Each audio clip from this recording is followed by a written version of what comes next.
Let us hold unswervingly to the hope we profess, for he who promised is faithful. And let us consider how we may spur one another on toward love and good deeds, not giving up meeting together, as some are in the habit of doing, but encouraging one another, and all the more as you see the day approaching.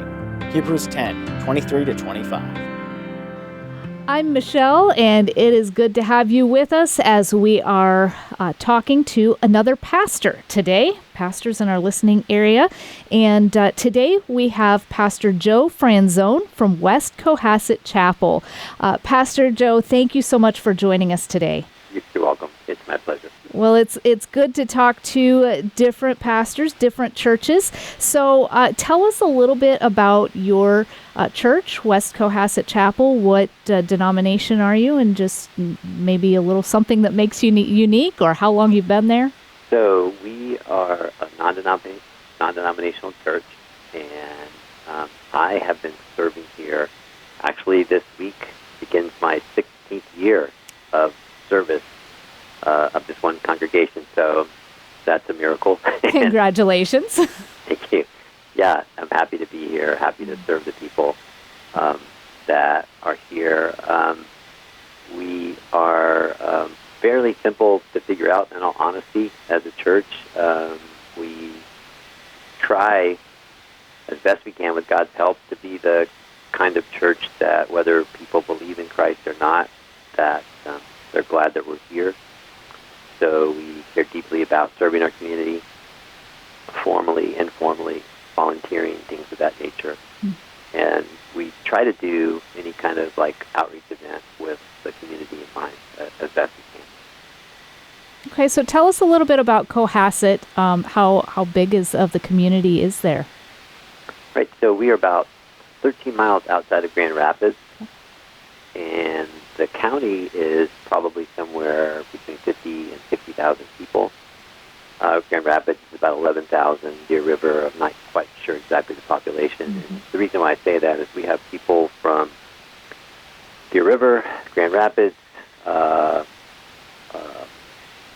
and everywhere in between, and actually Reamer and other places like that attend the church. So, yeah. So people are really traveling from different communities to be there. Yes. Yeah, we find that. That's pretty much been the way it's been since my time here. Yeah. Mm-hmm. Okay. Now, are you and your family originally from the area? We are not. My wife and I, we met in Austin, Texas. Okay. We raised our family. I served at a church in Tennessee there for a while, and then we moved here when our kids were kids. Our son was about 11 or 12, and our daughter was about 8 or 9. And we love living here. We're very thankful for the community that God put us in. And it's been a good experience for the most part for us here.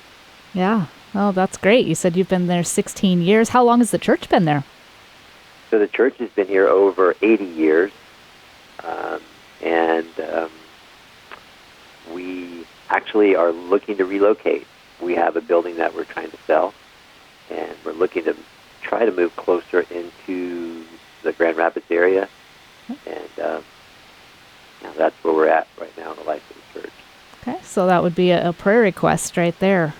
Oh, thank you. Yeah, that would be great. Yeah, for a new place and maybe more opportunities. What are some outreaches that the church has already done or maybe does on a regular basis? I don't know how that works. Right.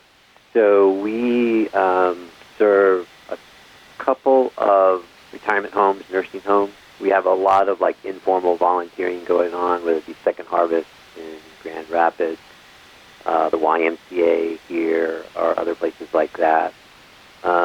We just had an end of the year, or Awana year. We have Awana celebration where we invited a lot of people in the community, and it seemed like almost a third or a half of the people that were here were outside of the congregation, which is something that historically we've tried to do, and God has blessed us in those areas.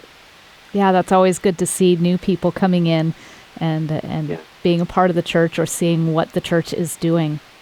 Yeah, I feel like that's essential for a healthy church. It's not easy, but it's an absolute necessity. Yeah. Absolutely. It's one reason why we're here. So what is, are you teaching through a book this summer or a certain topic? What is your current sermon series on?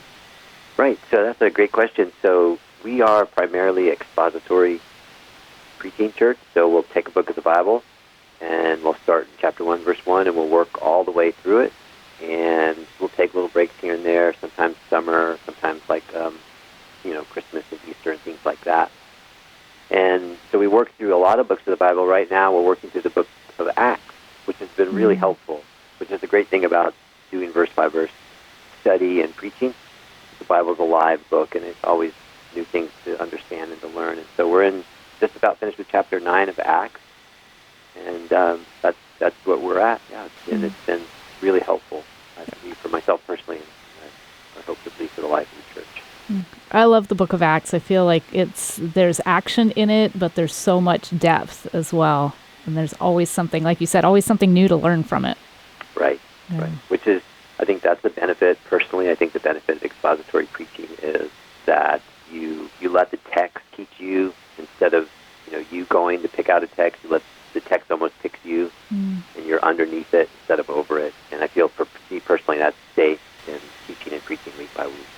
As a pastor, I'm sure that you've read the Bible many times. Do you find that you discover new things even in reading passages that you've read maybe numerous times before? Well, two things. One, I'd be disappointed if I didn't. And two, the basic truths are there. And we'll never get past the basic truth. We're never going to get past our need of grace, and we're never going to get past our need of wanting and needing God's help. And I think that the new things just underpin that more and more and more as time goes on in the Bible. So God gets bigger and His grace gets better, and what Jesus accomplished at the cross is just more marvelous. And that is the beauty. It's one reason why I'm a Christian. Yeah, so I think that's the beauty and the privilege of being able to study the Bible more than most people. That's neat. That's beautiful. So if somebody is listening and maybe lives in the area, can you tell us again where you're located and what your service times are? Sure. Thank you. So our official address is 24650 Highway 6, Cohasset, Minnesota. And our service times, summer times, at 10 a.m. And then when the fall kicks in, we'll go back to 10:30 a.m. If I could, I'd like to give our website. Yes. That would be super helpful. Okay. So it's the church's name. It's westcohassetchapel.com. And I think that if you go there, you'll find all kinds of bits and pieces of information that'll be useful for you. And then you're welcome to call the church. Our number's there anytime you like. We'll try to help and answer any questions that you might have. So westcohassetchapel.com. Yes. Thank you. Pastor Joe Franzone of West Cohasset Chapel with us today. I just appreciate your heart for ministry. Thank you for being there. It's been 16 years, and it sounds like you're still going strong. So thank you for serving the Lord as a pastor there. You're very welcome, and it's a privilege to do what I do. So thank you. Wonderful. Well, God bless you. God bless you too. Thank you.